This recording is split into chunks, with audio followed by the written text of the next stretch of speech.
Bryan, we have to change podcast distributors right away. Why do we need to do this? Well, we've been paying our own money out of our own pockets to distribute our podcast. I found a place that does it for free. Okay, tell me all about this, please. Dude, it's Anchor. Anchor. Dude, they have creation tools that allow us to record and enter our podcast right from our phone or computer. They'll distribute our podcast for us to all the major podcast platforms like Spotify and Apple Podcasts. Best part of it, dude, it's free. And for any other podcasters out there, if you switch to Anchor, you can start making money right away. All you got to do is download the free Anchor app or go to anchor.fm to get started. Hello, you. Yes, you. The one I'm looking at right now. You like scary movies? Well, if you do, you're in the right place. You've joined the Dead in Santa Carla podcast with Bryan and Andy. Shouldn't that be Undead in Santa Carla? Well, Bryan and Andy are just a couple lost boys, aren't they? Or they will be when I'm through. Enjoy the show while you can.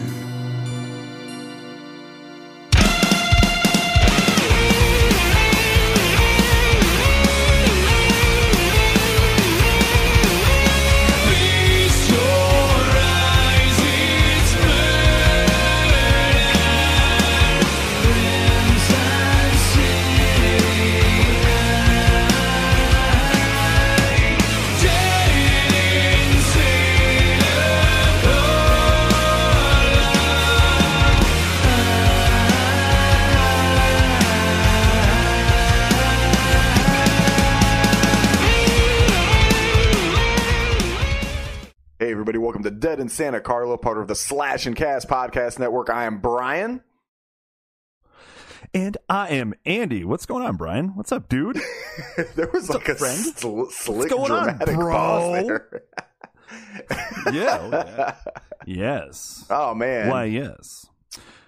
Well, how you doing? Wow. Hi. I'm all right. I'm doing good, man. I'm doing good. Good deal. Just watched football today for a little bit. Watching football. Yeah. We're recording this on a Sunday. Mm-hmm. Even though we said last week we were going to start recording every Saturday, but you had to work yesterday. I had to work, so dude, bro. Did I work ever? Fuck. You worked a couple hours. Fucking 15 and a half hour long shift, man. Wait, so why the hell did they keep you okay, over that long? They didn't force me to stay. They did ask me. You know, I was scheduled for a 10-hour mandatory overtime, and then they asked me, said, "Hey, man, do you want to stay until 9 o'clock?" And that would have been, you know, I get off at 3:30, so that would have been 5.5 extra hours. They said, "You want to stay till 9 o'clock, double time." So I was like, yeah. Like, I mean, I'm just going to be sleeping anyway. Sure. So basically, I worked 10 hours at time and a half, so that's like 15 hours. And then I worked a 5.5 hour double time, so that's like an 11-hour shift. So, yeah. So basically, I worked 1.5 shifts and got 2.5? Two shifts out of it? I don't fucking know, man. Like 2.5 shifts, some shit like that, yeah. Dude, you're a fucking baller, dude. You're a baller. Gosh. I like it. I'm an idiot. Balls. Yeah. Well, that too, but no, no, man. Like that's like I'm not gonna lie, man. Like with 3:30 came rolling around, I could have been walking out. I was like, man, I'm a fucking fool. I sure am tired, you know. But sat there, and then we didn't even start. We didn't even start building again until like a little after 4. And so I sat and I had like a half-hour break between shifts, basically. And then I started building at 4, a little after 4, and yeah, they what they did was they said, "Well, do you want to take a break at 6:30, or do you want to work through break and then leave at 8:30?" And I was just like, "I'm gonna work through break, you know, that's fine. I just want to get the hell out of here." So I worked through break and got out a half hour early. I still get the full 5 and 5, so 5.5. Yeah, damn, I like it, man. Oh good man. Stuff. Whew. And then I woke up at 2 and watched some football, and I fell asleep. I was like, I kept falling asleep during my Ravens game. I was just like, I would get up and I get up, and then finally I was able to stay up for like basically like the whole fourth quarter, and I was all amped. So sure, but yeah, man. So other than that, man, that's my life.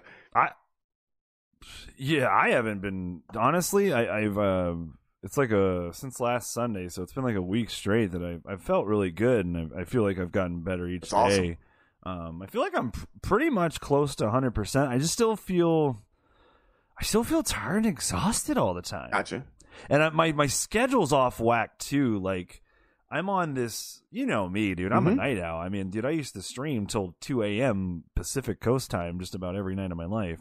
But I've always just been a night owl. But like, dude, I'm going to bed like, dude, I remember, dude, last week sometime I fell asleep by like 9:30, bro. And like, when I do that, I'll never forget. Like, I fell asleep. I think you text me at a time that I would normally be up too, but I was fucking done, passed out for a few hours. I woke up at like, I fell asleep probably like around 9:30. Then I woke up at like 3:30, and I'm like, oh fuck. And then I was like up for like 2 hours, and then I went back to sleep. My schedule's just all out of whack, man. I'm waking up super earlier than I normally do. I'm going to bed a lot earlier than I normally do, but at least I'm trying to just rest up and get back to the swing of things here. It's been a weird couple months. Well, it's been a weird year, but especially these last couple months. But yeah, I'm just trying to get back in the swing of things, and I've just been resting and trying to feel better. So that's all I've been doing. I haven't been doing shit, man. I mean, it's still like there's really not much to do anyway. It's not like I can really go to the movie theater. Really, I can't do that. You know, it's like, so, you know, because we are still in a pandemic. You know, so that hasn't changed. No, that's still the same. But yeah, no. You know, they're having a horror. The Days of the Dead comes to Vegas next month in October. I'm not going to go. They are gonna run it. They're gonna go ahead and go with it. Huh? Wow. Oh yeah, they're running it. It's like middle of October sometime, October 16th. There's some good. Tom Matthews is going to be there. I think Daniel Harris. CJ Graham, who was also there last year, Linnea Quigley.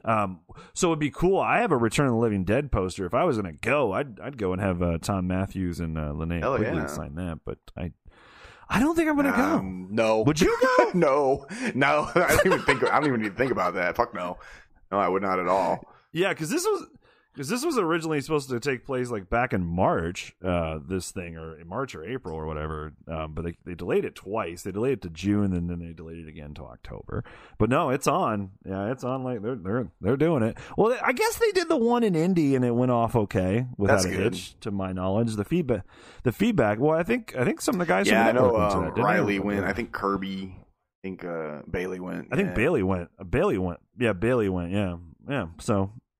The feedback seemed to be pretty good from them, so who knows? Yeah, they said they had a good time. They did. They said they had a lot of fun. So I'm glad they did, and everybody seemed to be, you know, come out of it healthy and everything like that. So I wouldn't go though. I'm not gonna. It's just honestly, I'm not gonna go because, dude, I've been dealing with health shit for a year, and not that it's not that I'm like, you know, like I'm afraid to live my life because of COVID. It's not that. It's just like, I don't want to, like, dude, I've had enough health shit to deal with. If I obtained like the fucking coronavirus, that would be like, all right, fuck, like, I'm just kicking a dude like, while he's down. You know, I mean, that'd be terrible. Yeah, I don't. I wouldn't go because for similar reasons, but I don't want to bring it back to my father-in-law. True. You know, because we take care of him. And he's immune compromised, so. I would feel terrible if I ended up getting him sick. God, I do love going to those conventions, man. I'm not gonna lie, like, they are fun. We'll have to go to one sometime. I'd love to. It'd be a lot of fun. It'd be neat. Someday. Well, I was, you know, it's Crypticon. I was thinking about coming out this year for that. Yeah. Obviously, that didn't happen. Totally sucks. I know. Maybe next year. Maybe next year. I like Crypticon Kansas City. They've been getting better and better every year, and I will say, like, because when I went to the last one I went to, you know, was last year, and met like Joe Bob Briggs and Danielle Harris and James Jude Courtney for the second time. I met several people. Kane, sure. But that was it's organized so well. Everything's set up so well. There's a great flow to it, and this year, I believe they were supposed to move into an even bigger venue. So it's going to be exciting to see what they're able to do as soon as they start to get back, to running it and holding it. But yeah, because it's just getting bigger and bigger every year. And in fact, our original intro music was the guy that wrote that for us. He his band plays there a lot, man, because he's in his band is a zombie themed metal band called Full Metal Z, and they are awesome. They have like Hollywood caliber zombie makeup paint and prosthetics and effects and stuff on their face and everything. Are you talking about David? Yeah. Are you talking about David? Yeah. Yeah, he's one of the most talented musicians I know. Yeah, David Rice. Right on. Well, yeah, he did an excellent job with our. He also did the music that's playing behind Mr. Ghostface intro for us. Yes, and the original music that we had too. That tune that you made, I love that tune. The original music that we had. And we might have to bring that back for something. Really good. It's good. It is a good one. I really like it a lot. It is. It's great music. We talked. We got a good movie here. Well, before we get into this, I want to express my love to our listeners. To me? Oh, to listeners. You are right, man. But thank you, Brian. Thank you. You can feel that. I know you could feel the feel. But no, man, how awesome are our listeners, bro? Like, they killed it. Yeah, y'all killed it. Y'all are amazing. Yeah, like, we gush a little bit about how much we love you, and then we work hard on this podcast. You may not think we do, but we do. Between Andy coming up with tons of ideas and different things to try and do, and his constantly promoting stuff on Twitter, and me stepping on his toes on accident on Twitter. And dude, and all that fantastic stuff. If anybody didn't know, Hellraiser debuted we let you know, like son of a bitch, didn't we? Twice. But that was funny. But I mean, and then the stuff that I do, with the editing and the recording and everything like that, man, it's a lot of work and everything. And then when you guys come out and you take and you listen and download to the number that you guys did after we did the Friday 5 episode, it makes it all worth it, man. Like, you guys are awesome. Like, to see that kind of love, that was great. Oh man, it's awesome.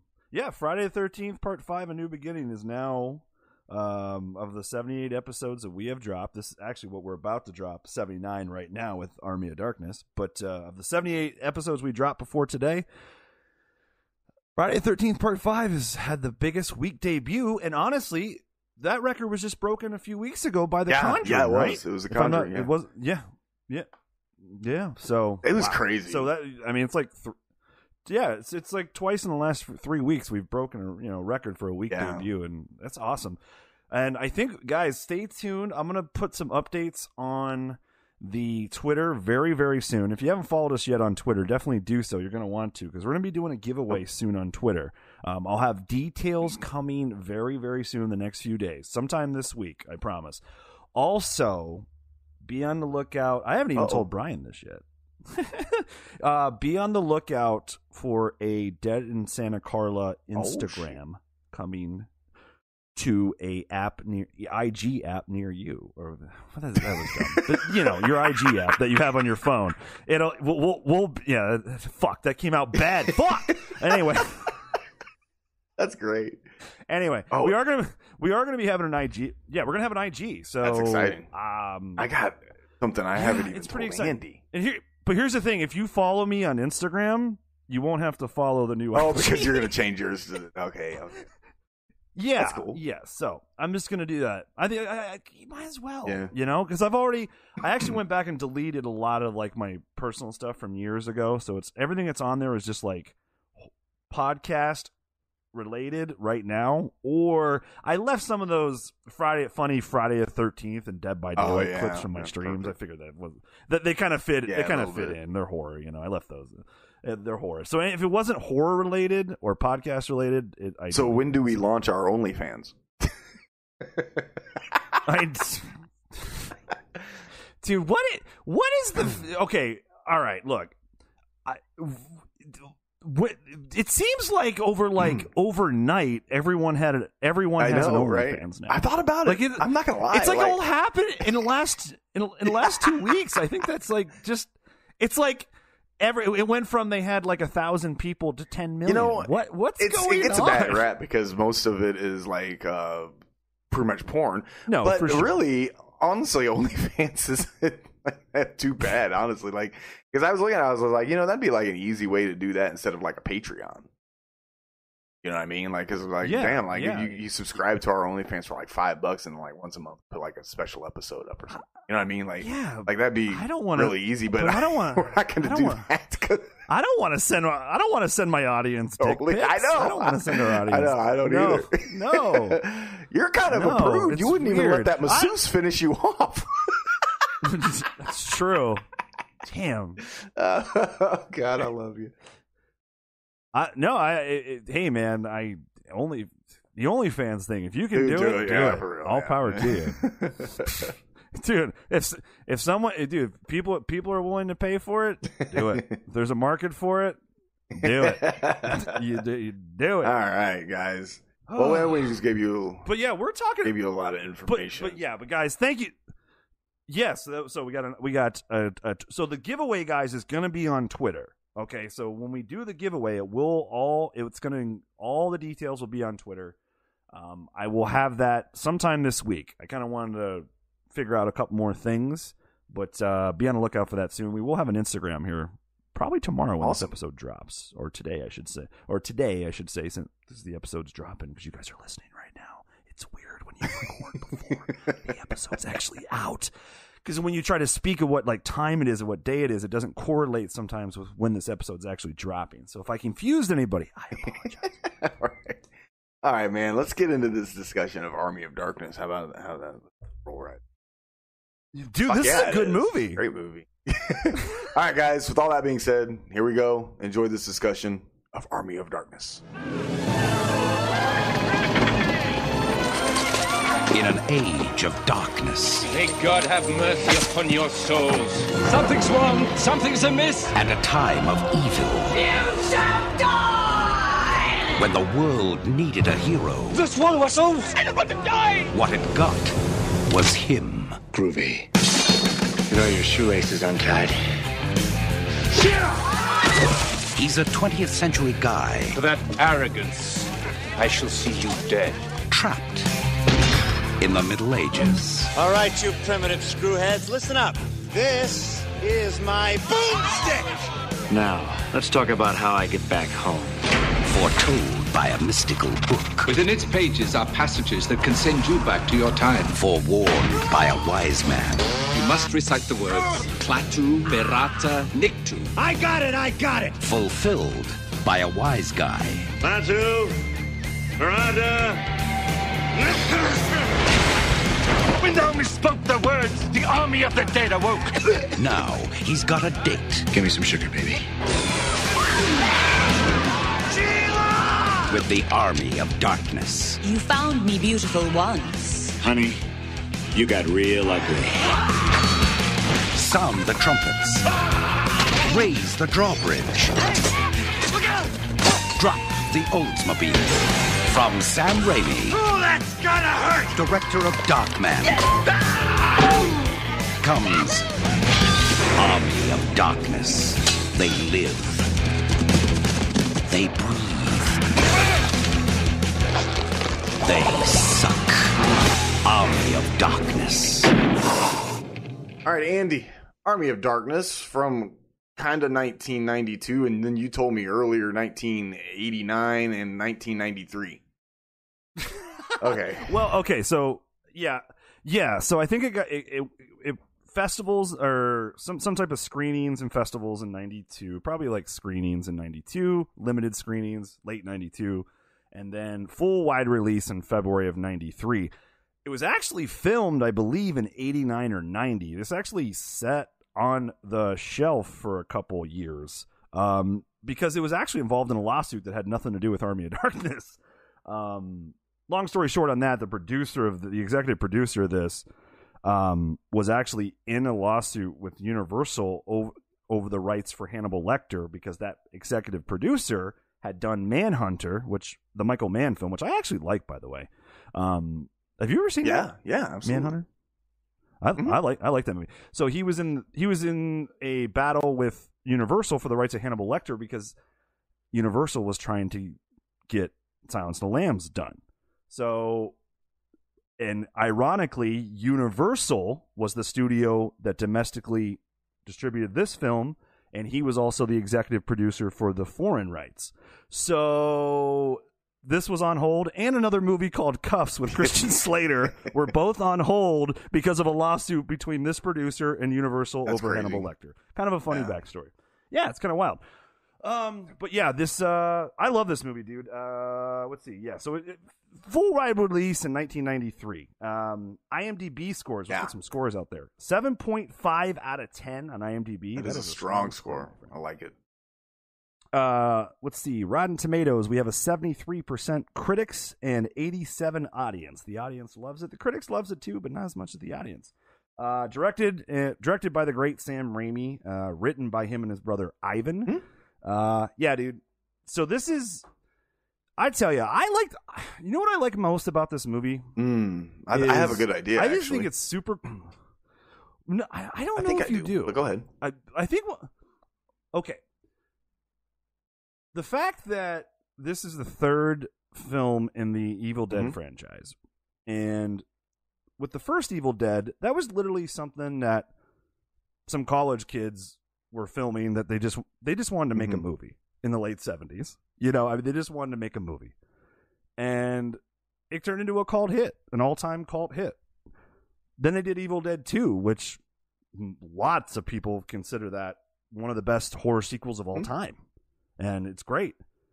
And then they got the chance to do a third one, and those independent days are gone. This is a full-blown studio film, dude. And the fact that those boys, Sam Raimi and his crew, were able to go where they were and what they had to go through to get the first Evil Dead not only made, but distributed and all that, to shit, by 1992, they had another one released that was a studio film. I think that's cool, considering I just like the idea that you pretty much built this franchise from nothing, and within about 15 years, you were doing a third studio film. A third film in the franchise that was a studio film with fucking Universal Studios. Like, that is awesome. That's very awesome. That is awesome to me. So I think I just got a lot of admiration for Sam Raimi, what he went through to get here, and what this franchise went through to get here. Like, it's kind of, Army of Darkness is kind of the American dream. It kind of is. I kind of feel we're sad. Dig it. That's funny. Right? Yeah. When you think about it. You make this low. I mean, we all know how low the budget was on the first Evil Dead, and the it sat on the shelf for 3 or 4 years before it even got released and distributed and all that. And again, it was just some aspiring kid filmmakers that wanted to make a movie. Yeah. And the fact that the third one in this trilogy was a full blown studio film with some of the best special effects, like, dude. There is so much special effect, dude. They threw the kitchen sink of special effects. And they had the right guy for it. Prosthetic. I mean, Nicotero, Oh, dude, they had, KMB, you got Greg Nicotero, you got Bob Kurtzman, and you got Howard Berger. And, dude, three of the best KMB, they're legends. That was a legendary special effects company, and God, did they fucking kill it in this movie, dude. Yeah, they destroy, dude. It's everything in here, dude. Like there's animatronics, there's puppets, there's prosthetics, there's special effects makeup, there's fucking, dude, stop motion. Dude, there's even stop motion, because this is all pre CGI. Yeah. This is pre CGI, and they just threw the kitchen sink of special effects and practical effects into this, and I love that, because I love how this movie looks. I love that it literally, and I love it, and you can just tell Sam Raimi storyboards all his movies. Yeah. And this, I was looking at some of the storyboards today, and it's just incredible. Like, he had this movie apparently he's like that with every film. Like, he's got every film fully storyboarded before he shoots it. And, that's old school. And yeah, that is old school. That is old school as hell. And like some of these storyboards, dude, they look just like the shot. I mean, the guy has a vision, man, and he knows what he wants to do, and he knows what he wants. And I mean, at the end of the day, I have a lot of love for Sam Raimi, because at the end of the day, he's just a freaking film nerd like us.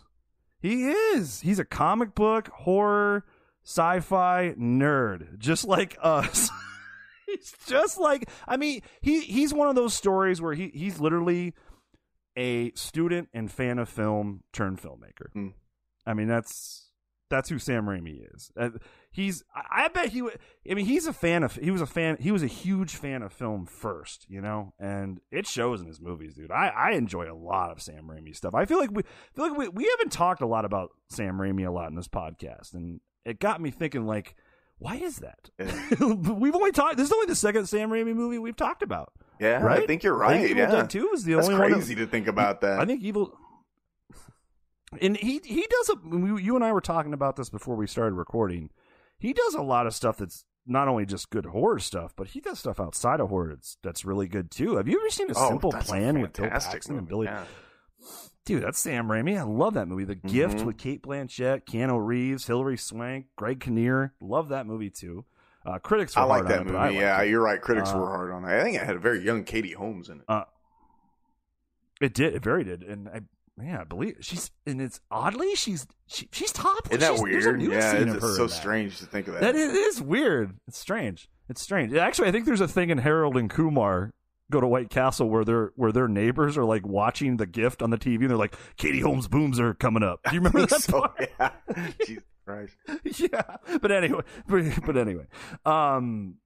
Like Simple Plan, The Gift, and not to mention the original Spider-Man trilogy. I love the first two Spider-Mans. You and I talk about this before. Like we consider Spider-Man 2 one of the best superhero movies of all time. I agree. It is. It is, and so I mean, dude. And if you want to stay with horror with him, Drag Me to Hell with another Sam Raimi movie. Cool. Dude, that movie's. We gotta talk about that movie eventually. That movie is super. Underrated. Very. That movie is very underrated. That's a very good movie. It does get nowhere near the love that it should. But I mean, it goes on and on for.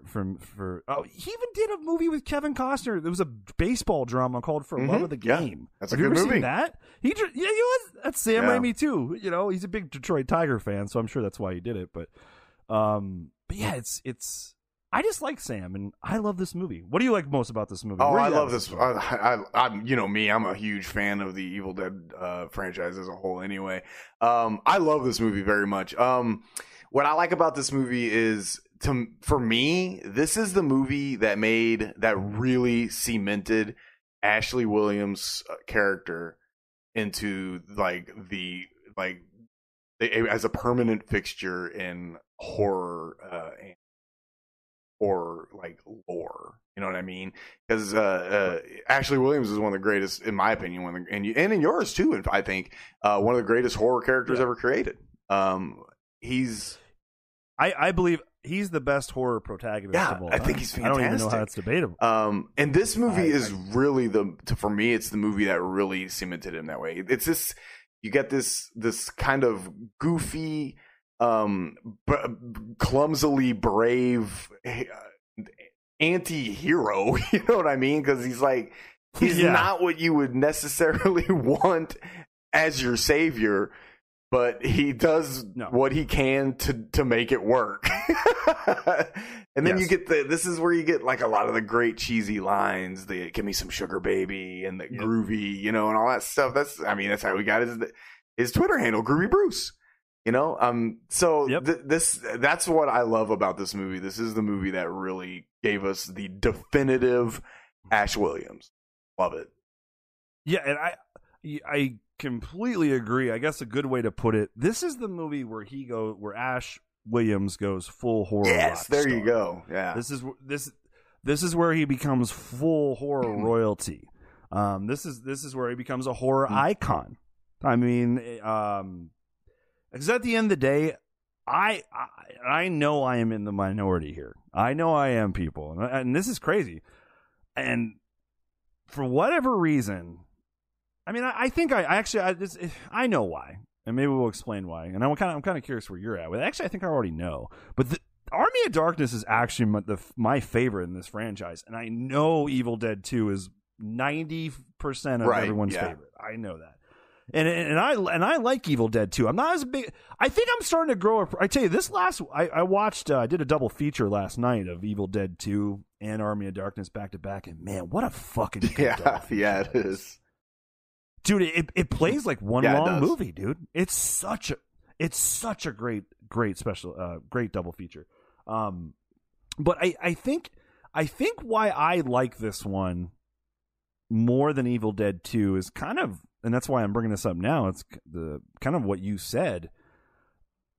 To kind of elaborate on that more, I feel like this is the movie where, obviously, like everything you just said and what I just said about him going full horror rock star, but this is where he goes full hero, and that character development goes full hero. Like, everything kind of comes full circle for his character development in this. Because even in Evil Dead 2, he's doing some shit throughout that movie, as far as, like, heroic stuff. But he's not quite Ash yet. Right. You know what I mean? He's not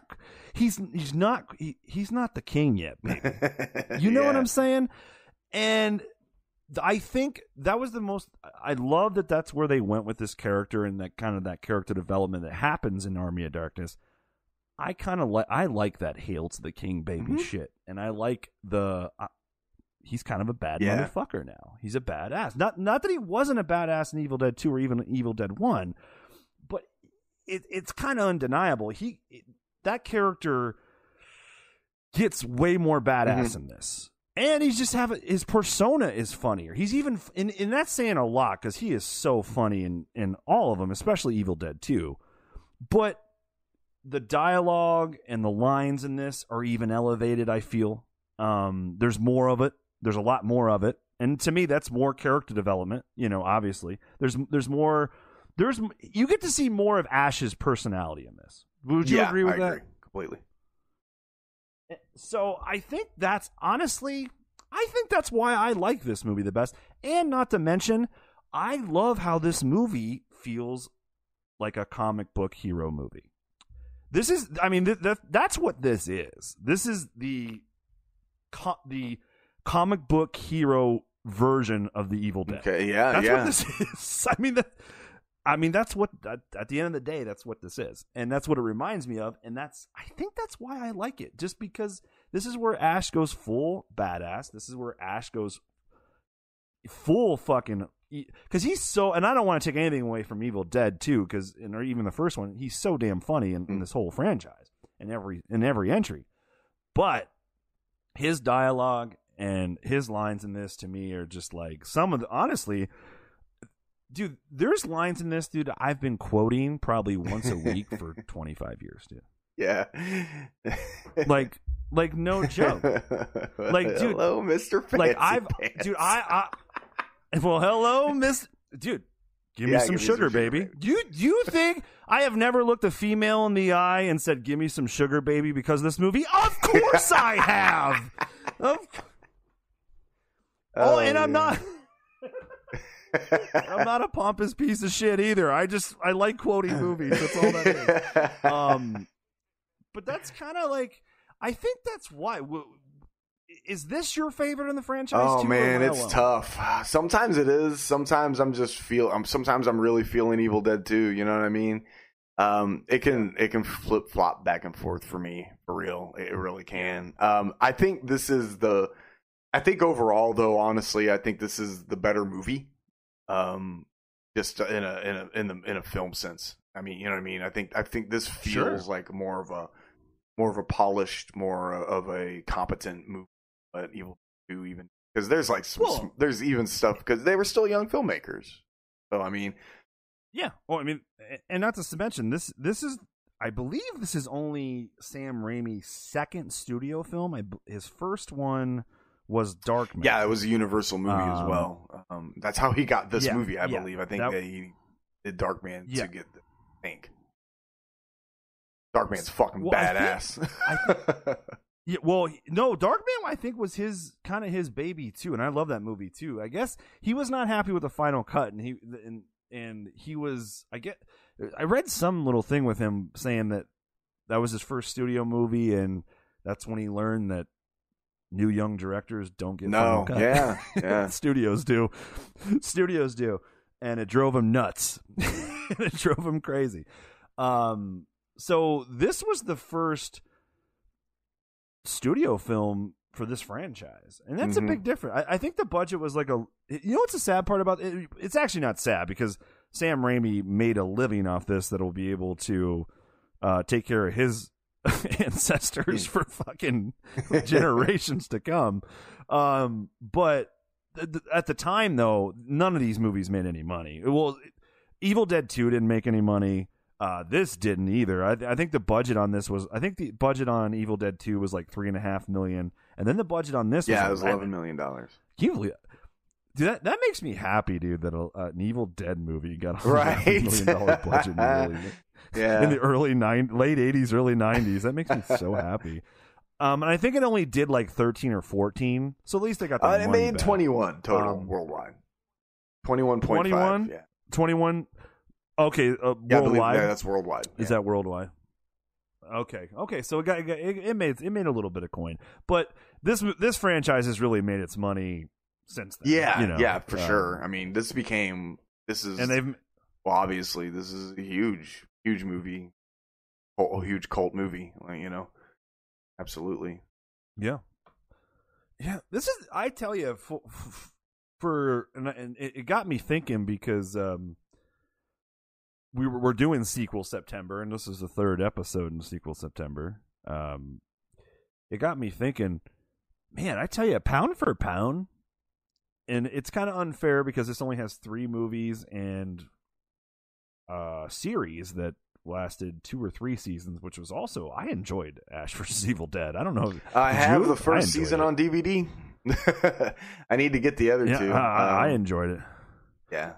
I think it's on Starz. I think they're all 3 seasons are on Netflix.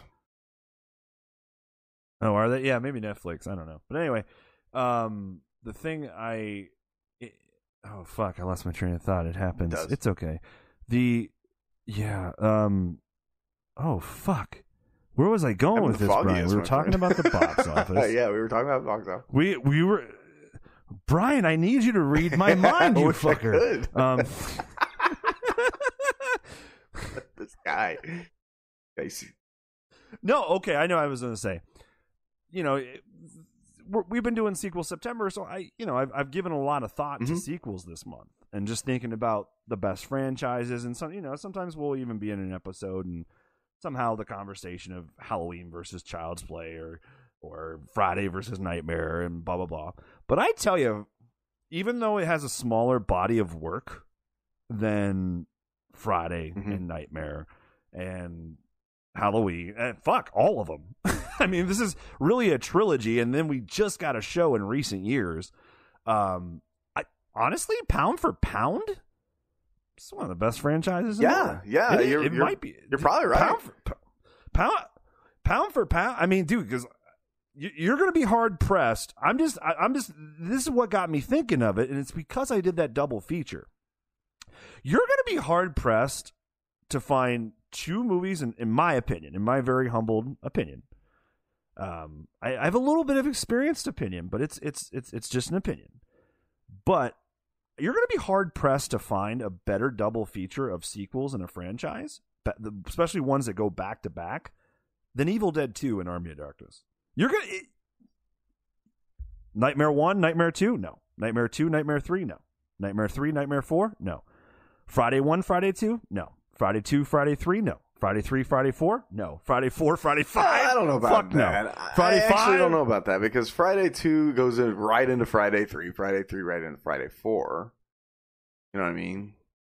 You think those are better quality? Oh no, but you're saying but from what I no, I'm just saying what's a better double feature to watch? What's I think that I agree with you. I agree with what you're saying. I think I'm also saying from a technical level too. I mean, I'm saying across the board, are you going to find two better horror sequels from a franchise to watch back to back as a double feature than Evil Dead 2? As far as and quality, Army of Darkness? not really. You know, I think one argument, because the Scream fans, I think Scream fans would say Scream 1 and Scream 2, and that's a good argument, even though I'm not a biggest fan of the Scream sequels as a lot of people, and I absolutely adore the first Scream. But I would listen. That's only honestly that's the only one that really fucking comes to mind. Okay.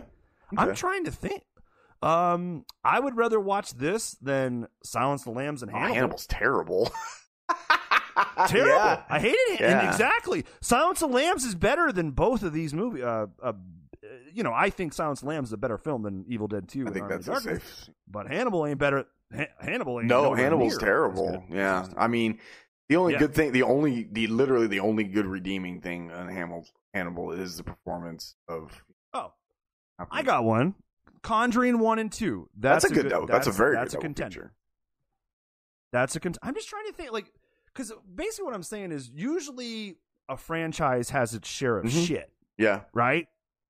This franchise doesn't at all. Even the remake kicked ass. Chainsaw 1 and 2 is an interesting thought. That's okay. That's a contender. But it's kind of interesting because there's such a juxtaposition between the two of those movies. You know, with the but here's the thing. First one and the second one having completely different feel. I would probably even though I think the original Texas is better than both of all the Evil Dead films. However, the continuity from 2 to 3 in the Evil Dead franchise, I feel is more fluid and more concrete than from Texas 1 to Texas 2. It helps that Evil Dead 2 and Army of Darkness came out 4 years apart. Right, yeah. That helps. Where Texas 1 and Texas 2 came out, 12 years apart? Yeah, something like that. So, that could, and not to mention they're completely two different movies, which I guess Evil Dead 2 and Army of Darkness are unique in their own right, too. I think that's another reason I like this series, too, is because I feel like each movie kind of reinvents the series a little bit. Especially Evil Dead 2. And then this kind of like the fact that we're like in a period, like, I'm sorry. I love the fact that Sam Raimi just went all balls to the wall with Army of Darkness. I mean, dude, he crams everything in here. And usually when you cram a bunch of stuff into a big spectacle like this, if you ain't got someone, calling the shots and knows what the fuck they're doing, it's going to be a piece of shit. Well, luckily, this definitely is not a piece of shit. No. By no sense. So, like, I mean, like, this movie is part science fiction. This movie is part fantasy. This movie is part comic book adventure. This movie is part horror. This movie is part comedy. This part is part period piece, medieval piece. I mean, dude, it's like all crammed. And not to mention, dude, like I said, to go back in the beginning, talking about the special effects. Super fun. I recommend to everyone. It's on YouTube. It's actually, I don't know if I should be promoting that. I don't know if it's legal on YouTube. But anyway, there is a documentary on YouTube. Check it out. But anyway, they dive deep into the special effects on that. God, it's crazy, dude. It's crazy. Nicotero said this is one of the hardest. No shit. I didn't know that. Because there's just dude, there's so much. Dude, yeah, think about the army. Lot. They had to build an entire fucking Deadite army, bro. Like all those Deadites, some of the skeletons are stop motion and like skeleton animation. They got it. You remember like Jason and the Argonauts from the 60s? That had that too. Same kind of thing. That's actually where he got the idea, like, apparently.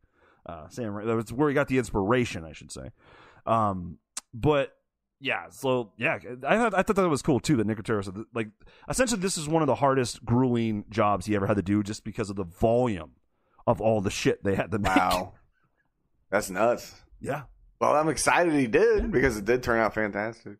You know, It did. All right, guys. Well, let's go through this movie. As we always do. This movie takes up pretty much right where Evil Dead 2 leaves off, with Ash being transported to the Middle Ages. They once again they had to they had to reshoot and replicate scenes from Evil Dead 2 because they couldn't use the scenes from the actual movie. Yes, that's where we get Bridget Fonda and a fantastic performance. Yes, the third Linda in the franchise, and dare if I say the best, even though she's in it the least. Damn right. I love Bridget Fonda. Funny story. Do you know how she got this? No. She got well.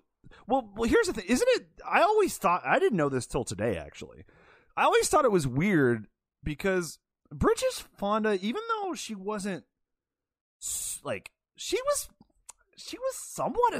established at this point. Not like a little bit. She wasn't at her peak yet, but she was. Apparently, she had her agent call producer or Sam Raimi or something. I think it was even Sam Raimi. It was Sam Raimi. That, hey, Bridget's a huge fan of this franchise, so keep her in mind for Evil Dead 3. That's hilarious. And Sam Raimi was like, "Fuck yeah, that's cool. Fuck yeah." And that's how she got it. 'Cause she's a fan of the she loved the first two movies. That's fucking way awesome. I mean, she's got good fucking taste. I mean, because hey, I'm not gonna. Yeah, I'm here for it. I guess I've never. Have you ever seen the director's cut of this? I have not. I have seen. I have not. It exists. I don't have it. I have a Blu-ray, but it's the Screwhead edition Blu-ray. I don't own any, but I have seen the director's cut once. But I'm not gonna lie, I don't think I can tell you the difference right now. Like, I'd have to watch it again, but because I was only able to watch the studio or the theatrical release. I watched some thing, and they showed like they cut a good amount. Like, this is definitely, like, this movie is definitely not Sam Raimi's cut. He got as much in there as he could, but you know, at the end of the day, studio had final say. But I've always wanted to see why I asked that, because I guess there's even more character development with Bridget Fonda as Linda, and more scenes with Linda, especially in the beginning at S Mart and all that. Yeah, they cut like a couple things. That's from too her bad. Too.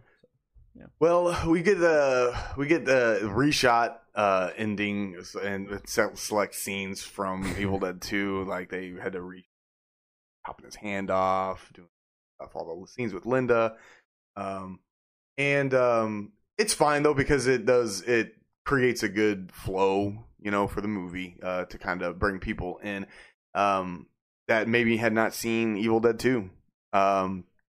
But poor Ash, man, he's not having a good day, dude. He's all you know, what are those things called that he's wearing? Like those big, like, medieval handcuffs.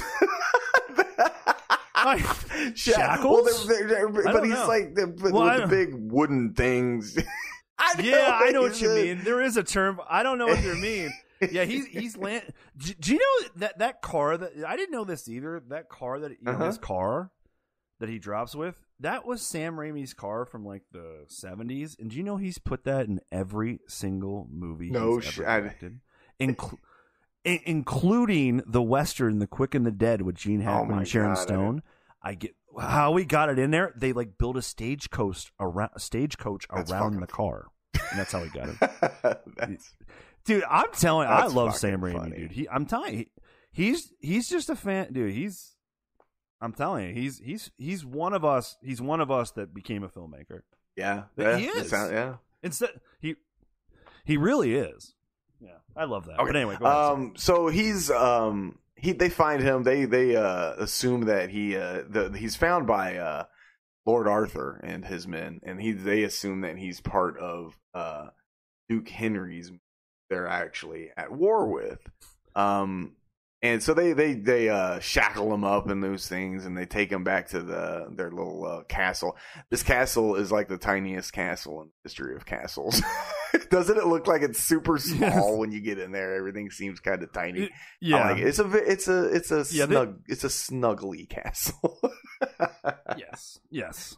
Oh, it's great. They end up launching him into a pit, but not before he's like they like throw rocks at him and shit, and he's like trying to tell him.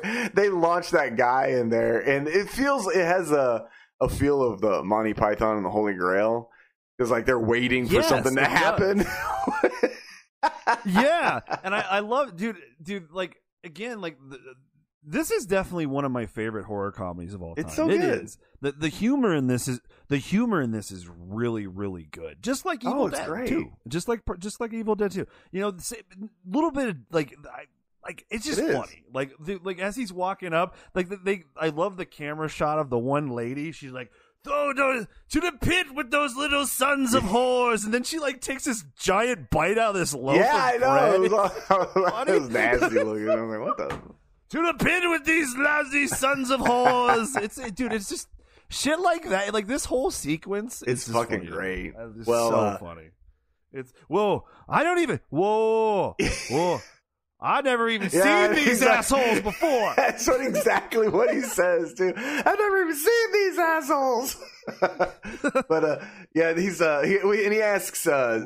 asks Duke Henry to be like, you got to tell him, man. I don't think they're gonna listen. I don't think they'll listen to me, lad. Yeah. Well. So what's her face? What's her face launches a fucking rocket at his head. I like when he. Oh, go ahead. What were you saying? No, I like when he goes. When Henry the Red goes, "You're not one of my men. Who are you?" And he goes, "Who wants to know?" And then he like introduces himself, Henry the Red, leader of his people, and blah, blah, blah. That's what Mr. Fancy. Oh,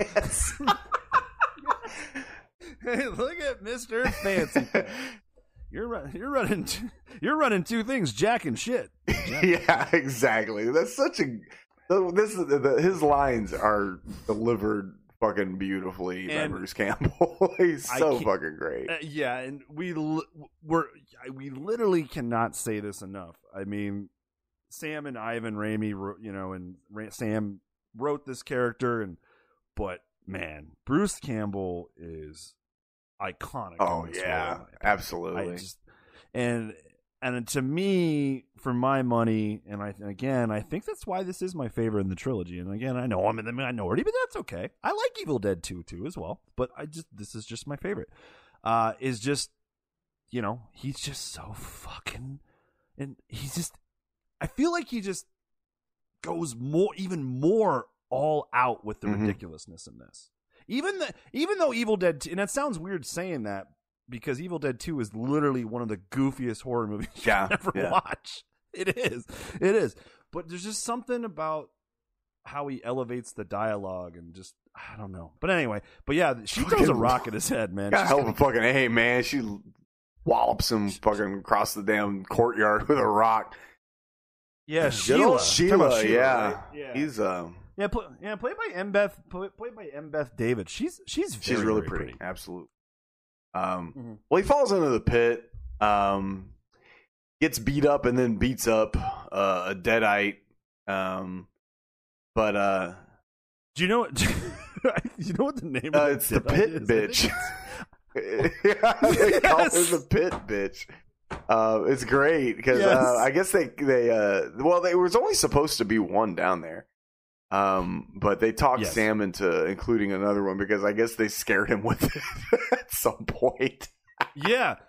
I get it. Well, it was funny because I guess he had an issue with this design. He just, for whatever reason, he wasn't digging this design. He's like, And then the person who actually created it, who worked for K&B's crew, I forget the gentleman's name, but he actually put on the outfit, and that's when he scared Sam. And Sam was like, "Okay, I fucking get it now. We're using that." That's great. Yeah.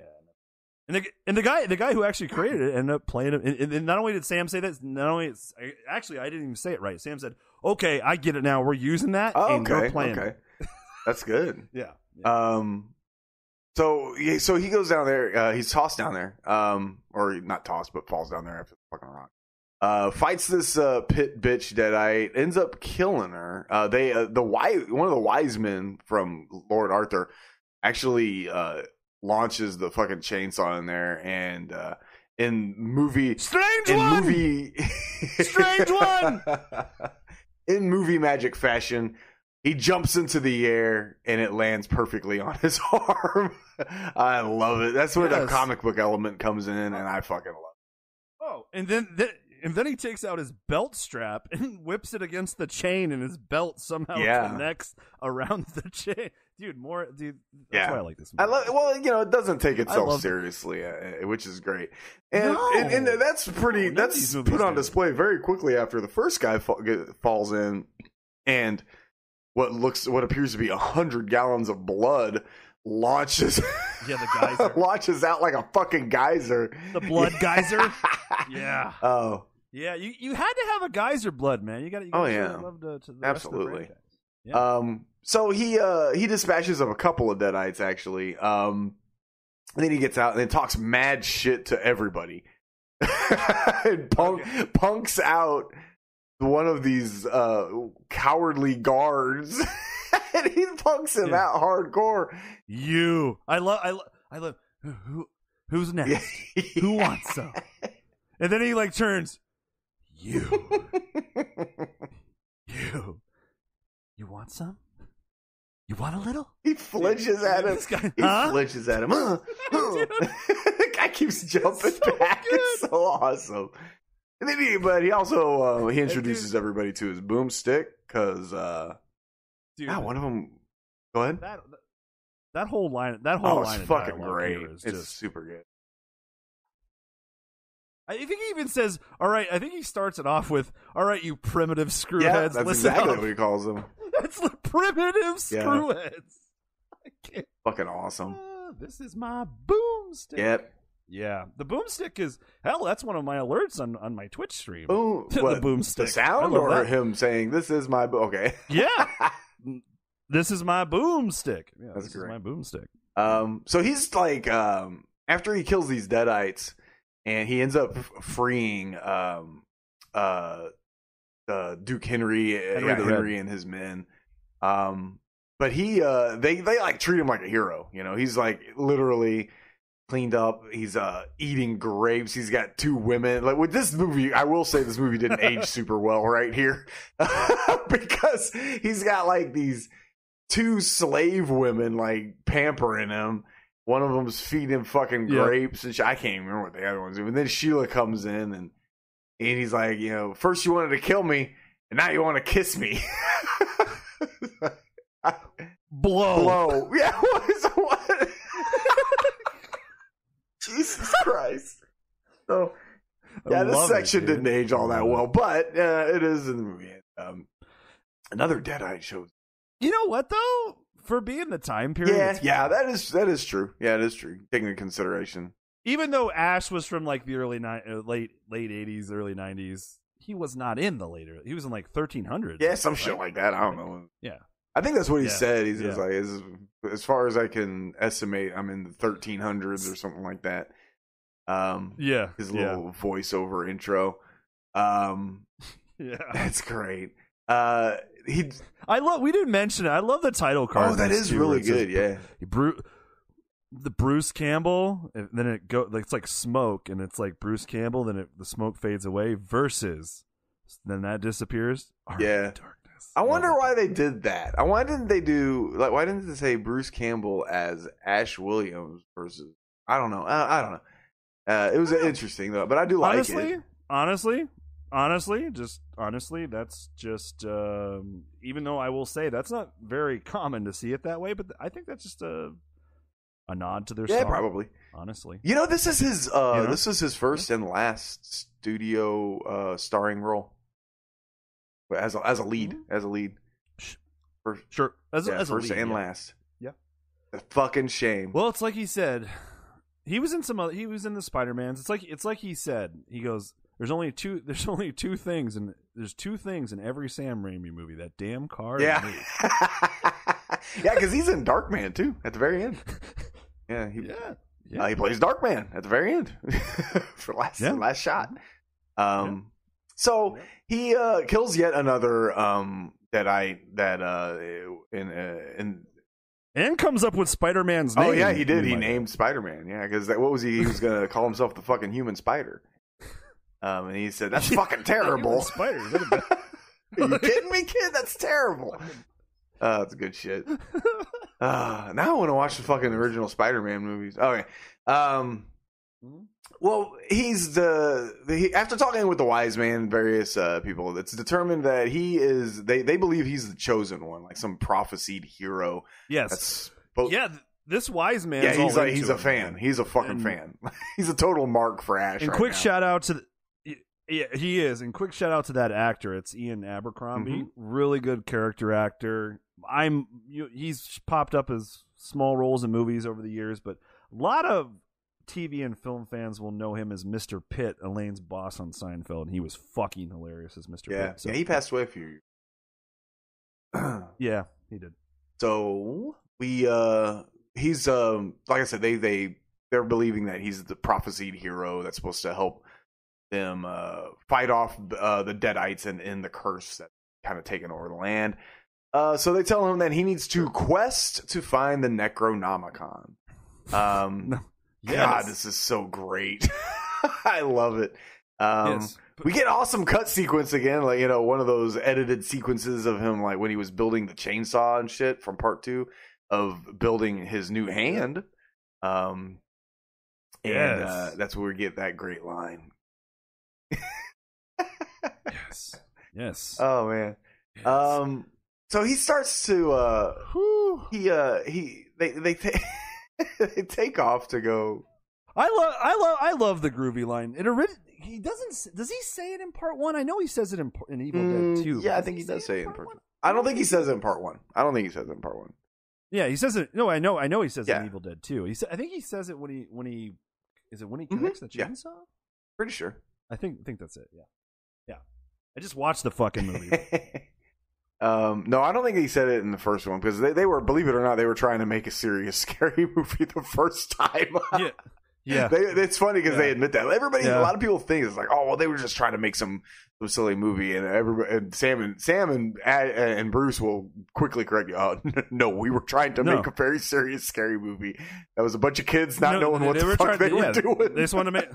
Yeah, exactly. That's what I'm saying. Exactly. That's why I'm telling you. That's why I think that's why I have so much, maybe a little bit more appreciation for Army of Darkness, because I think it's funny that original Evil Dead even got 2 sequels, and then its second sequel was a full-blown studio film with $11 million budget with the greatest special effects crew ever created. Working on their film. It's awesome. It's good shit, man. It's awesome. One of those success stories. They worked on K&B did Evil Dead 2 as well, but you know. Well, actually, I don't think it was K&B. I think Strowman brought them in. I forget, but yeah, I think they did. I think all 3 of them did work on Evil Dead. Actually, they did. But yeah. But I love before he goes, after he gets he gets his mechanical hand done, right? And is this where she comes in and she because she feels bad. She's trying to. She does. She trying to make up. Sheila, she brings him a little present. I can't remember exactly. Was it great? I always wanted No, he goes. She goes, I made this for thee, and he goes, great. I could use a horse. I could use a horse something blanket. like that. Yeah, he was just so dismissive as fuck. Great. I could use a horse. Well, he's still pissed off because she hit him in the head with a rock. Yeah. Oh, and then she slaps the shit out of him for saying that. He says something else that makes her slap him though. I can't remember. No, it was the. I'm pretty sure it was the. Good, I could use a nice horse blanket. I think he says something else after that. I'm pretty. Oh, okay. No, maybe I don't know. I did. Maybe I just don't remember for some reason. I just watched it yesterday. That's how fantastic my memory. Yeah. No, because there's a little bit of awkward silence after he says that. slaps. I There's know some she awkward slaps the shit out of silence, him, and then he chases after. That's where we get to hear, "Give me some sugar, baby." Maybe my favorite line in the movie. Oh, this is great. And that might be my favorite line in the movie because I love it. I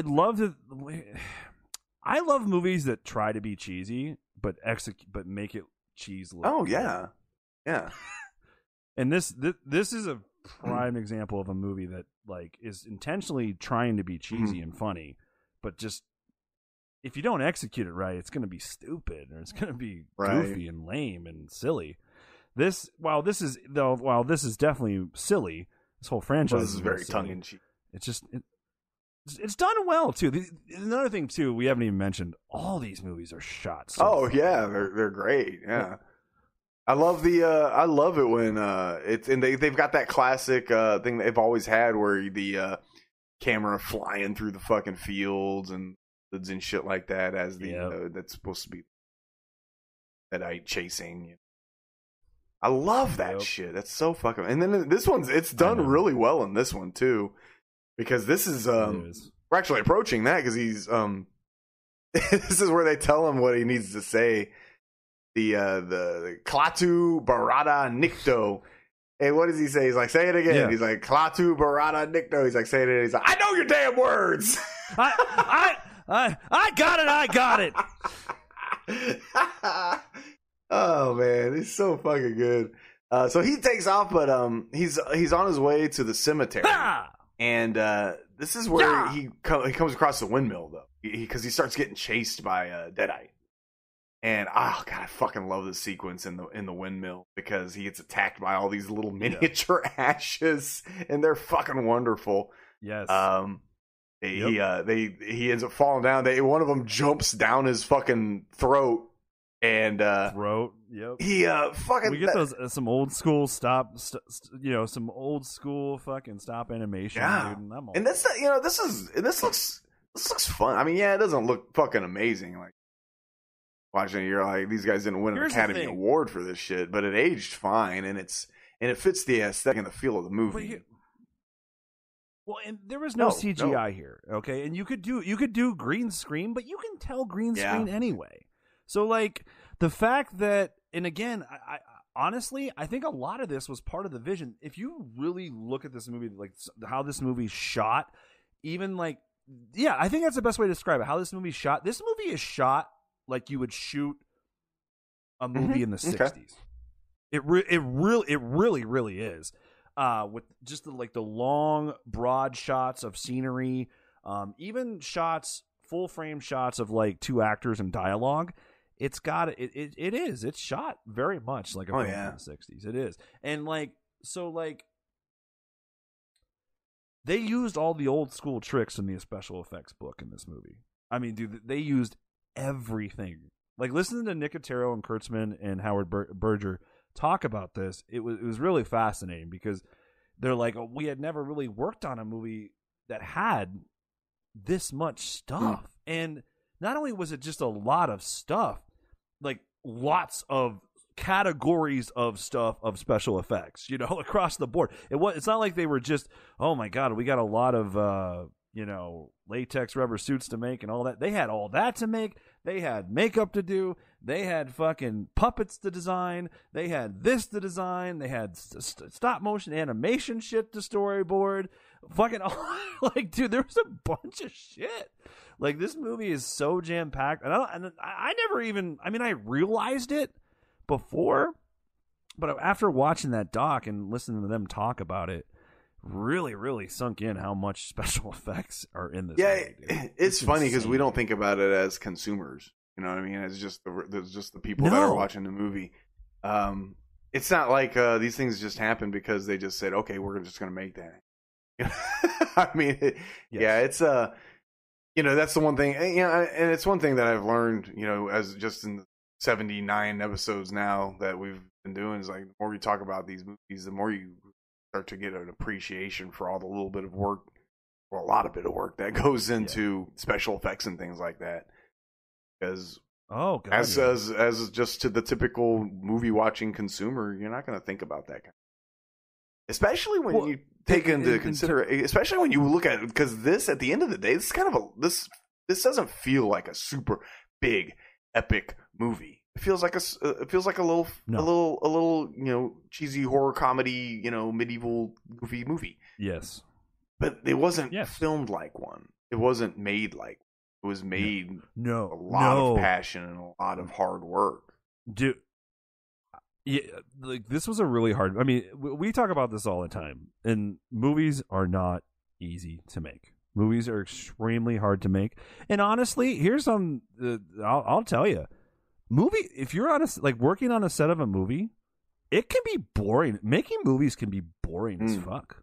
It can be. You have days like that because it's because of the pace and the repetitiveness and it's shooting a take here and take I mean, dude, to set up a scene it takes an hour and a half to that. I guarantee you that scene down in the pit, it took an hour and a half to set the cameras up down there.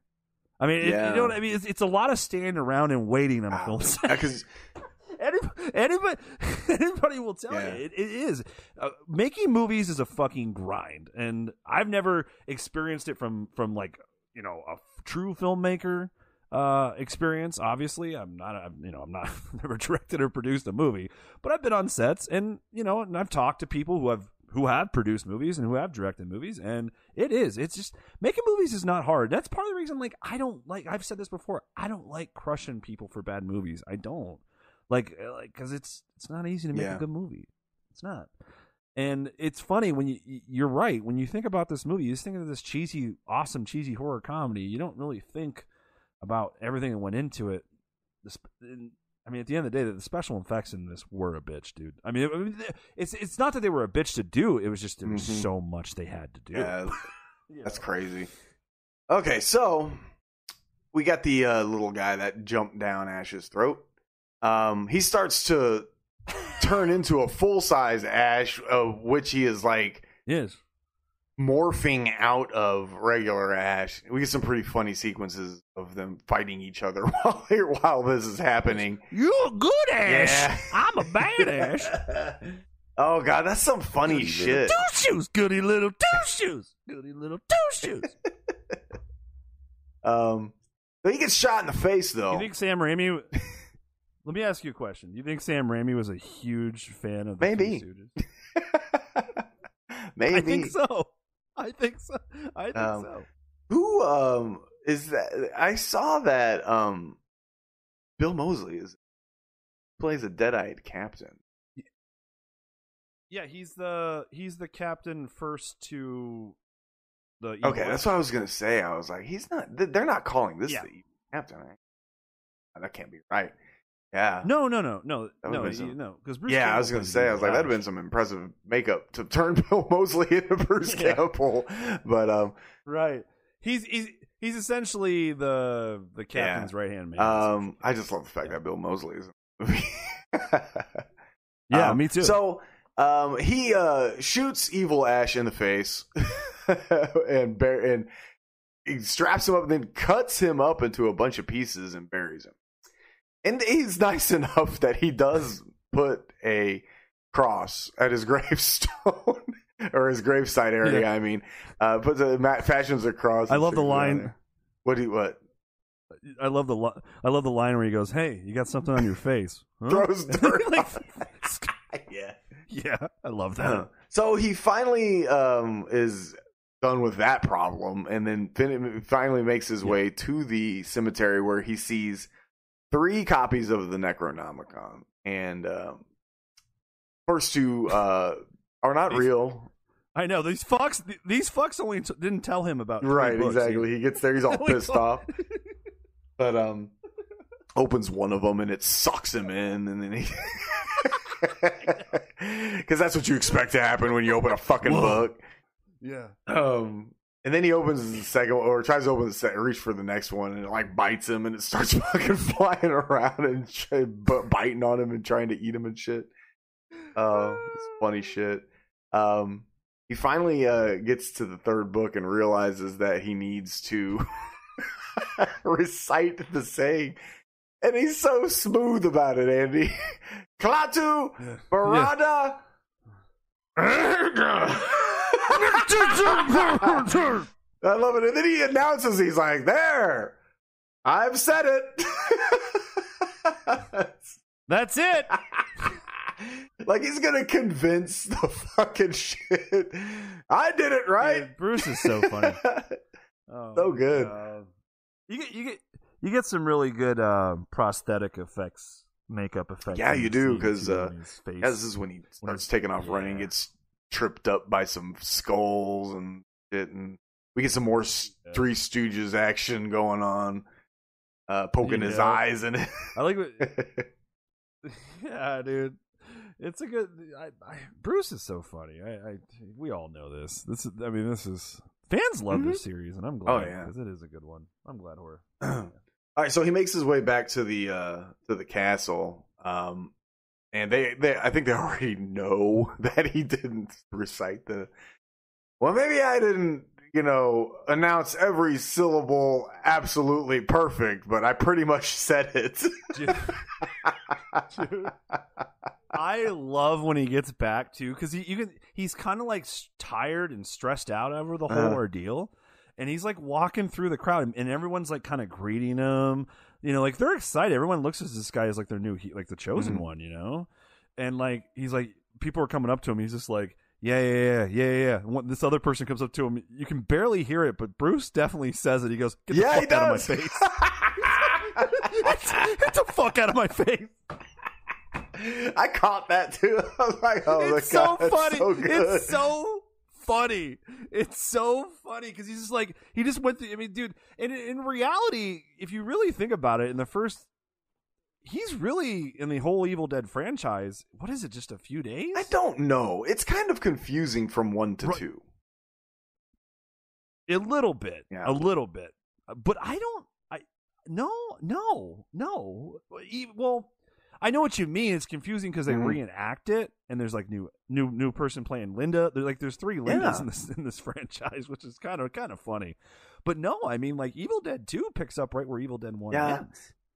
So in reality, the whole franchise takes place over like 4 days, something like days. that. Yeah, it's like, not much. This is like day. So he's been through. He's had a couple crazy days. Yeah, I mean, the last few days have been kind of rough. Even though it's kind of funny. It's really only been a few days, but those few days stretch from 1981 to They stretch for like 11 years, which is kind of funny. 11, 12 years. Yeah, and our time. Right. Yeah, but I love when he gets back and he's just fucking all pissed and stressed, and everyone's come up to him. Yeah, welcome back. Yeah, did you find the book? Yeah, that's nice. Yeah, great. Get the fuck out of my face. It's so funny. It's great. Okay, now the wise one's going over. You said the words correctly. Well, right? maybe I didn't announce every syllable perfectly, but I pretty much said it. Oh man. Well, he could. I think he already knows. You can tell he's like this guy didn't. He's like he didn't even need to ask him, but he asks him anyway. Well, he just wants to go home, and so he's like, hey, we had a deal. I got you the book. Get me home, and they're like, okay, fine. Lord Arthur is like, we'll honor our word. We'll send you home. But. One of them flying ass deadites. Yeah, we haven't even talked about those yet. One of them flying deadites. Yeah. shows up and snatches up Sheila. And so now Ash wants to stay and fight. Well, he happens to have everything you need to know how to make like explosives and shit in the form of a chemistry book in the trunk of the Delta 88 that he has. He does. Oh, it's good. He does. And so they start making like weapons and shit like that. And he's training them, and it's too funny watching him train. The training montages, dude, with the bow sticks. Yeah, I was laughing so hard. And it works. It fucking works because I know in battle they use it in battle. It's so good because you cut from one army and they're all hardcore trained, and then it cuts over to his fucking trained knuckleheads. They're all literally doing the exact same thing. Yeah. That's all they're doing. And it fucking works. I tell you, Sam Raimi, I don't know if anyone's ever mastered the ability to make a cheesy, funny horror film this good than Sam Raimi, man. I mean, like, you've put like Evil Dead 2 and this back to back. I mean, dude, I'm telling you, man. Like, here's an example, dude. I believe, like, we'll just go off IMDb scores, right? Everyone in this franchise has a minimum score of 7.5. That's awesome. I'm pretty sure. Okay, I don't think a single Friday the 13th movie has that high. No, there's no way. 12. That's kind of what I'm getting at with my pound for pound argument. I think pound for pound that this is probably one of, if not the best pound for pound franchise in the history of horror, just of quality films.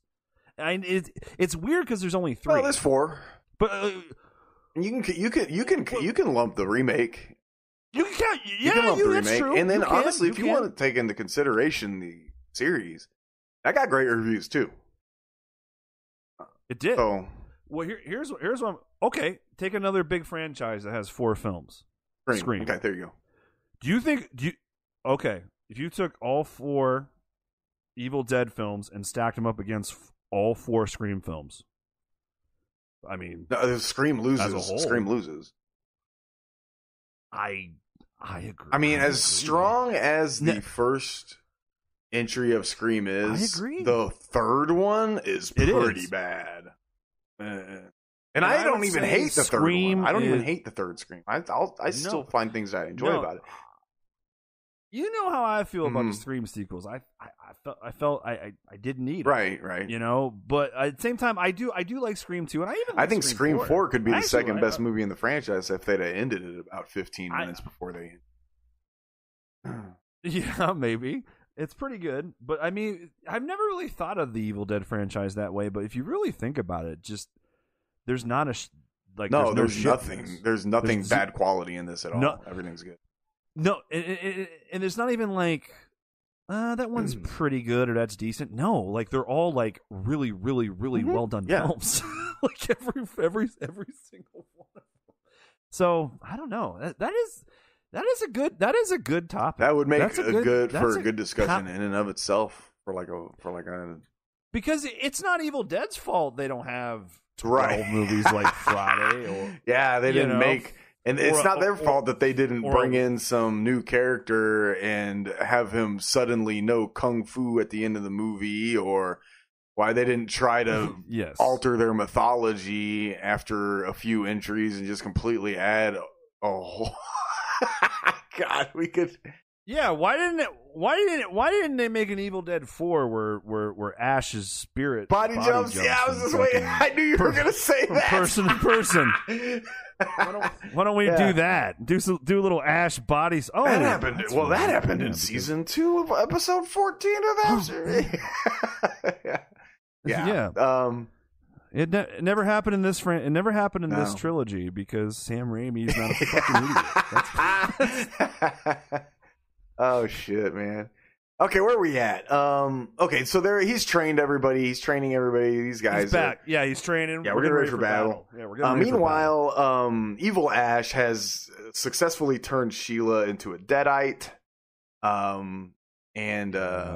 You hate to see it. Yeah, you hate to see. Well, they show up. Everybody starts. We start getting some battle sequences, things like that, and there's a pretty awesome scene where they get the Delta 88 up and running, and they add all sorts of fucking odd shit to it. It's like a battle wagon.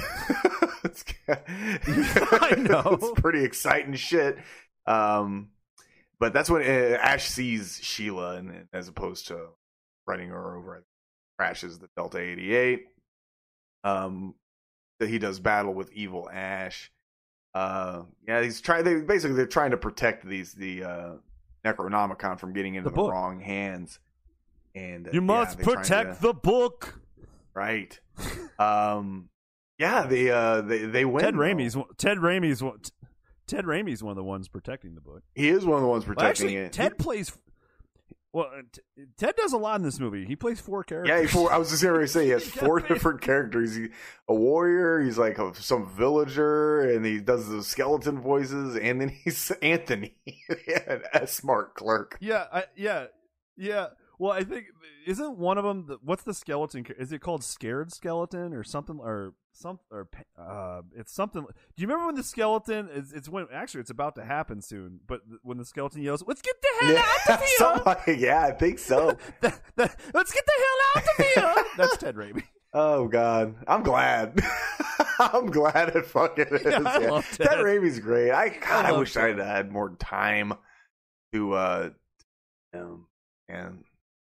Actually, I fucked up that line that Bruce said earlier. He didn't say one thing that all Sam Raimi's movies have in common is me and the car in it. That's not what he said. He said all Sam Raimi movies have 2 things in common. That car is in every movie, and Ted Raimi is in every movie. That's what he said. Oh, okay. He's in almost every fucking one. Well, he might not be in Simple Plan. No, No, I believe Ted has a small part in every single one of his movies he's ever done. I'm pretty sure of that. Yes, sometimes he has big roles too. I mean, yeah, or he also can die at the he can also die at the beginning of Candyman like a champ. Yeah, 100%. Yeah. Oh, all right. So, dude, I'm not gonna lie. How do they win? I can't remember how they win. Well, I mean, I like this whole battle sequence. Lots of stuff. I like this whole dude. Some of the, dude, I love the shot, dude, when they release the catapult. That shot of that of Arthur like pointing his sword forward and the fire off the catapult's going. It's like kind of a little bit of a slow motion shot. It looks so good. I love that shot. How do they win? I mean, they just start. Well, how does he dispatch of Evil Ash again? Oh, really? Well, they have this long sword fight. Yeah, I remember. Are you high and drunk again? No, I'm not. I wish. I'm just very tired. No, they have a super long. They have that long, they have a awesome super long, awesome sword fight. Fight, and then he swipes the book from Ash. Well, he has the book. And then he jumps down onto that catapult after he threw Ash down to the ground. And he jumped on that catapult that was, and Ash hit the rope. And he goes, fucking, dude, that, I guess, you know what's funny? The animatronics, apparently, get this. They said, when I was watching this with the special effects, they're like, this is going to blow your mind. We've been talking about this is like one of the hardest movies we ever do just because of the volume. But honestly, one of the hardest things that we had to do in this movie to make that wouldn't work right was that animatronic skull that fucking spins. They couldn't get that shit. Right. Like it just wouldn't function. That's too funny. Yeah, exactly. Of all the fucking shit they had to fucking work with, and do you know? Because when Evil Ash goes down to bare bones, when he's full skeleton, that's an animatronic puppet. Looks good. It does. Yeah, these guys, they really did have the best of the best when they really did. Oh, dude, KMB, they're legends. I mean, I think Howard Berger's gone on to win a couple. I think you're right. Greg Nicotero's, he went on to do big. I mean, they all did. I mean, I wanted to talk about Nicotero because I think, man, I know we praise the shit out of it. We talk about him. We've talked about him in so many episodes. But is it safe to say we can officially call him like a fucking horror icon yet? Okay, thank God. Because I mean, he also, his most recent stuff. Walking Dead. Hello, Creep Show series. Yeah, exactly. And I don't. It just seems like he's one of the main executive producers on Walking Dead. Yeah, dude. Yeah, and he spearheaded. He's the showrunner for Creep Show on Shudder. Yeah. Yeah, I mean, he's a. So it just feels like I feel like not enough people are singing his praises. I don't know. Maybe it's just maybe I just love him that much. Maybe I just love his work that much. You know what I mean? I just feel like I think everybody needs to go. It's time. It's time. Yeah, I mean, well, no, I mean he's nah, man. Nicotero's he's a horror legend. He is. He's a legend in the business. All three of those guys are, to be quite honest. I mean, Howard Berger, he's won one Oscar. It was for Chronicles of Narnia. He won best achievement in makeup. Makeup effects are his main thing. That like when for KMB that was his main deal, makeup effects. And he also did he was also nominated for the movie Hitchcock that came out in 2013. He didn't win, but yeah, all three of those guys are fucking legends. Yeah, I mean, dude, Walking Dead's like, I know a lot of people don't watch the show as much as they did, but I mean, it's one of the most popular horror shows of all easily. time. Yeah, it is. It is. Yeah, it brought zombies into the mainstream. It did. Yeah, big time. And let's face it, like the zombie gore effects in that show. God, they're amazing. Yeah, I have to catch up on that. I haven't seen 4 or 5 seasons. I have the first 4. I have the first 4 or 5 on Blu-ray. Oh my. Yeah. Okay, let's wrap this up. So that's pretty much. Well, yeah, he gets back home. Where he's at, he goes, "You gonna go for a ride, bonehead?" And then there you go. Yeah. Hits it, and the guy goes fucking. He gets yeeted. He gets yeeted. He gets yeeted. Okay, so he does return home. He has to recount the phrase after giving the potion. They say it's funny because he's telling the story to Ted Raimi's 4th fucking character, and he's like, "Did you say it right this time?" I said it mostly right, I think, and what's her face? It's Angela Featherstone plays in a small role at the very end, and she's asking him. She's all interested in the story, and of course, another Deadite shows up because it was able to pass through with him because he didn't say the fucking phrase right again. But he kills it. He dispatches it with extreme prejudice, all smooth with a Winchester rifle. I love it. He jumps in the fucking shopping cart and it's all rolling forward, and he's just unloading on this fucking Deadite. Oh, it's so good. It's so great. So good. We get that. We get another great line. Another great smooth line that we've all said before we've kissed a woman. Hail to the king, baby. Yep. So many good lines in this movie. And that's it. And that's the end. This is such a fucking fun movie, dude. So many good lines. I think something we didn't really talk on that one scene I love too, where we didn't go that far, but when he's getting fed the grapes and the wine and he actually shoots that one Deadite that appears, and he's like, "Yo, she bitch, let's go," dude. I love it.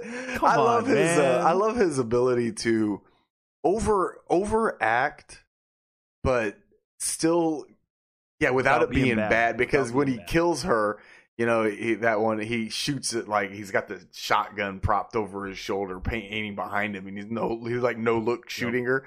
And his look when he does it, it's almost orgasmic. Like exactly, he's like deflexing. It's so great, man. I fucking love this movie. This is Ash. I feel like this is the movie that made Ash just as big as the franchise.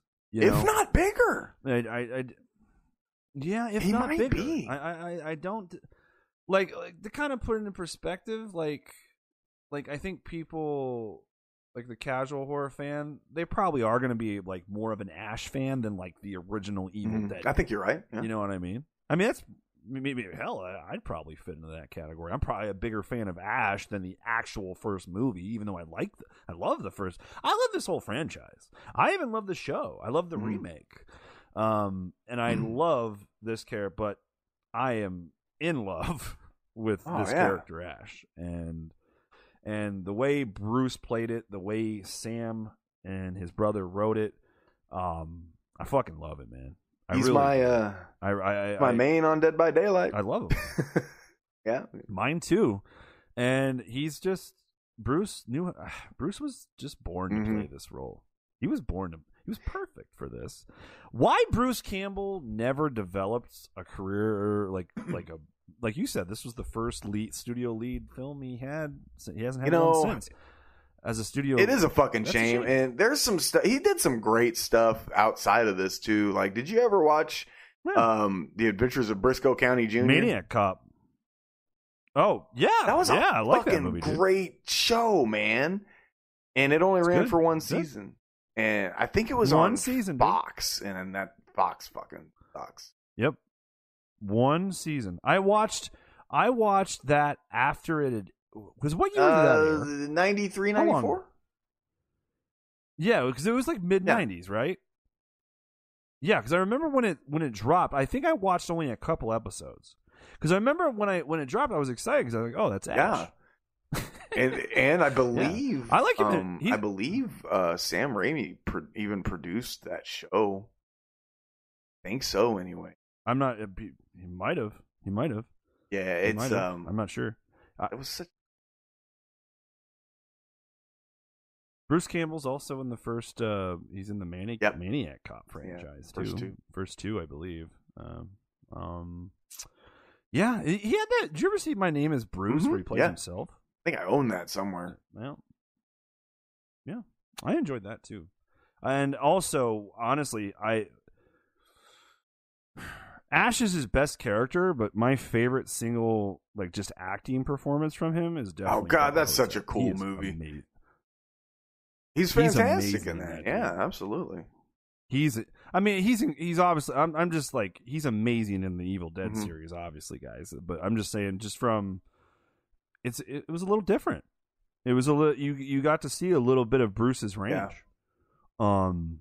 A little bit. You got to see a little bit of his acting chops. Instead of just playing a cheesy comic book character, essentially a comic book hero type character. I really like that. Guys, if you've never seen Bubba Hotep, you are missing the fuck out. My old Teach has got a small part in that too. He's in that. It's a good Bubba movie. Hotep's really good. Man,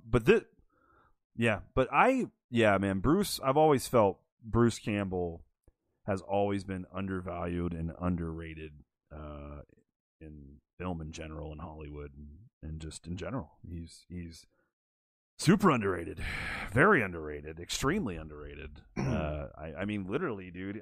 I for my money, if I had to pick one horror hero protagonist, it's Ash. Because when you think about it, the horror heroes from these franchises are not the protagonist. Sure, yeah, for the most part. You know, name me another one where the series is centered around the protagonist. A horror franchise. I mean, the Conjuring. Sydney Scream. Yeah, that's one. Would you is Scream? But see, Scream has a horror. Yeah, Ghostface. Ghostface. Yeah. But you're right. Even though I agree. I think it's. The movie and story is completely built. All three of these fucking movies are built around the protagonist character. That doesn't happen in horror in a franchise. No, not really. Yeah, I mean, can you name another one? I can't. I mean, Conjuring. Conjuring. That was a good one. Conjuring's probably it. You're right. That is one because the Warrens. That is one. That is one. But yeah, I mean, there's. Really not. I can't think of one.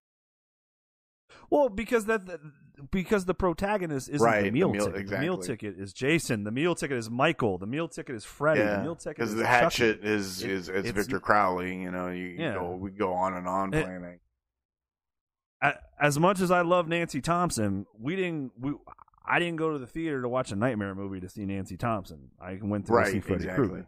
When I go see when I go to the Friday the 13th movie, I mean, really, there's really no other character than Tommy Jarvis, and it's played by 3 different actors. So Friday doesn't even really, Halloween. Okay, Halloween has a really good protagonist, the best final girl of all time, but who are we really there for? Exactly, you're there for Michael. Now, when you sit down to watch an Evil Dead movie, who are you there for? Well, for the most part, you're there for Ash. You know, there's only one that he's barely in. You know what I mean? Obviously, but he doesn't even show up until the post credits or what. Sure. Spoiler alert, guys. No, but I mean, when you watch this original franchise, I mean, that's pretty cool that he has that mantle, because really there's no, I mean, I guess, I mean, I'm trying to think, man. If you guys, this is a good thing to turn over to y'all listeners on Twitter. If you guys can think of another horror franchise that is centered around the hero, it's built around, please let us know. Yeah. We can't think of one. I'll tell you, it doesn't really. And again, the Conjuring was really the only one I can, and that's two people. It's not like that's one singular protagonist. But I will count it, because you're right. It is that they are the protagonists, and it does center around them. So, but yeah, he's a legend, man. This character is iconic as can be, and he is horror royalty, in my opinion. He's the single greatest protagonist character in the history of horror, in my very humble opinion. Oh, I like it. Yeah. All right, man. Let's grade this thing. What do you got? 3.5 out of 4. Stakes through the heart for Army of Darkness. 3.5, baby. Yes, easy. I love this movie. It's one of my favorite sequels of all time. I'm in the minority. This is actually my favorite in the franchise. I even like it more in Evil Dead 2. Probably for nostalgic reasons more than anything. But I do appreciate where this franchise started and where this trilogy ended with this. It's a cool story, man. And again, literally, Army of Darkness is the American dream, man. I mean, it is. He went from that independent movie as a kid, just because he wanted to make a movie, to $11 million sequel with Universal Studios. It's incredible. So yeah, 3.5 out of 4. Yep, I'm right there with you. 3.5. I'm gonna put my 3.5 stakes through Bridget Fonda's fangirl loving, got to be in this movie heart. Because I think that's fantastic. I didn't know that until you told me about it. But yeah, it's an easy score. I agree. This is an iconic movie, because look at what it did, man. It gave us the definitive Ashley Williams in all his fucking fantastic glory. And then they took that and they moved it onto the show, and it flowed really well into the show. Yep. Where we got to get some more Ash Williams. So. See, well, and again, I think that's why I do appreciate this movie maybe a little more than Evil Dead 2. Is I just love that extra development of this character where he goes full badass comic book hero, but he's still a fucking cheesy idiot at the same time, and it's fucking amazing. And honestly, the show takes up those character development traits of Ash that we know from Army of Darkness, and really runs with it on that show. Like on that show, to me, that's more Ash, Army of Darkness Ash than Evil Dead 2 Ash, if that makes any sense. Yeah. If that makes any sense. But it's true. Oh, man. It's a fun movie. Because he doesn't go... Yeah, it is. It really is. It's one of my favorites. It really is. I didn't even give it a 4, but it's literally. Dude, on any other day, I probably one day I could give this a 4, 3.5, whatever. But it's literally one of my favorite horror movies of all time. I mean, I own the Blu-ray. If I own the Blu-ray, I love it. Let's just put it that way.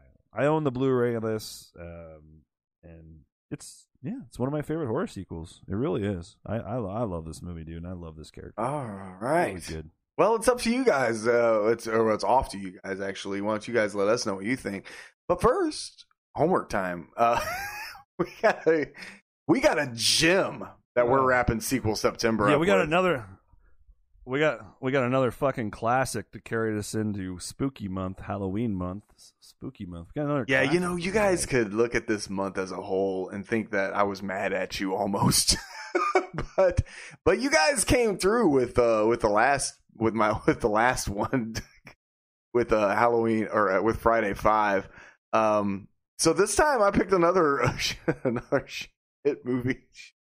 This one's arguably worse than Friday 5. We are talking next week. We're going to talk about Halloween Resurrection. Because I like giving you kung fu versions of characters. We get some kung fu Buster Rhymes. Why did fucking Kevin Williamson produce this piece of shit? Kevin, on paper, the idea of a pseudo almost found footage style Halloween movie taking place in the house sounds interesting. I'm not it, but I'll answer that the question. Execution. Oh, that's something to talk about, isn't it? I've got It's guys. I'd say it's streaming on this and streaming on that, but no one wants to stream that piece of shit. You have to. No, it's free. It's free on Vudu. You can watch it free with. Is it on Vudu? Is it on Vudu? Yeah, apparently. It says here that it's free on Amazon Prime too. No, it's not. I don't know what you're looking at. Google? Like last week you said yeah, stop Googling because it's never up to date. It's not up to date. I think it's not. Like last week you said Army of Darkness was on Prime. It says, first of all, it doesn't Googled make that sense. and it says it's still on Prime too. It's not. It's on. Well, here's the thing. It's on Stars. The Stars. Oh, Prime so they need to channel, not. Yeah, they're not going into Amazon detail. Prime. Then. It's on Amazon Prime. Here's the thing. I'm gonna start doing this. I just got to go on my Fire Stick and go to my Alexa and just put in the movie, and then it'll tell me all the formats that it's on, yeah. and I'll just start getting accurate. But yeah, but Alien Resurrection, fucking no, Halloween Resurrection is on. It's on Vudu. Yeah, apparently. Opening it right now. Sign in. Cool. Yeah, I know it won't let you even watch the free. Yeah. No, actually, it doesn't look like it's free do anymore. It this. looks like that's not. That's out of date too. Yeah. I want us to make a promise to each other. I don't know what the promise is yet. No, you have to promise before I tell you. I can't do that. Let's look where these movies are streaming before we start recording. Yeah. I think that's a great I don't mind them listening to us. At the end of every episode, at the end of every episode, we're like, yeah, I think it's streaming here, and I'm like, it wouldn't be that big of a deal if Google wasn't broken. Because look, I'm sorry, but if you Google something, it should be fucking accurate, Google. Really? Because everything on the internet. Well, Google. It's supposed to. Google's the greatest. Google is supposed to be the greatest search engine ever fucking made, and it's broken right now. Like, what's going on?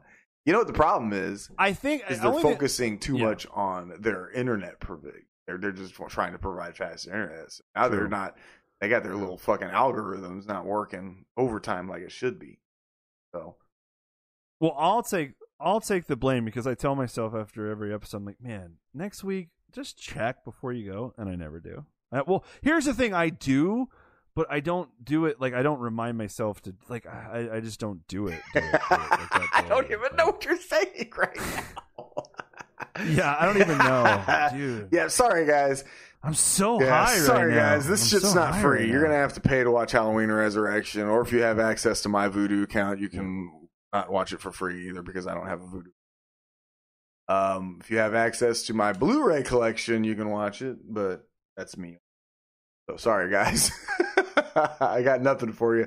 You're gonna have to pay to watch Halloween Resurrection. Oh wait, you bought the Halloween? Yeah, I have that Halloween box.